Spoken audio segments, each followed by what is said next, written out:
During Sunday's early morning hours, Hurricane Tomas's feeder bands impacted Tobago. For a 12-hour period, the island experienced prolonged rainfall, gusty winds, and heavy thunder showers. Severe floods, landslides, and roadblocks were a result of Tomas's activity. There was also significant damage to a number of homes, leading dozens of Tobagonians to relocate for the night. According to TEMA Director, I guess to the topography of Delaford and basically how people build lend itself to be susceptible to landslides and this type of risk.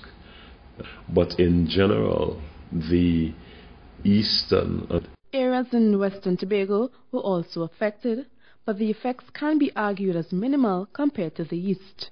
Is flooded.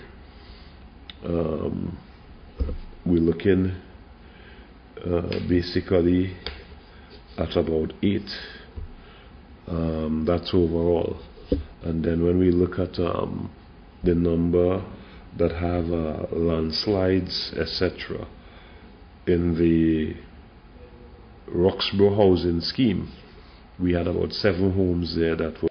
Apple Trace Roxborough and Speyside High School were also significantly affected. Patricia Nicholson, Channel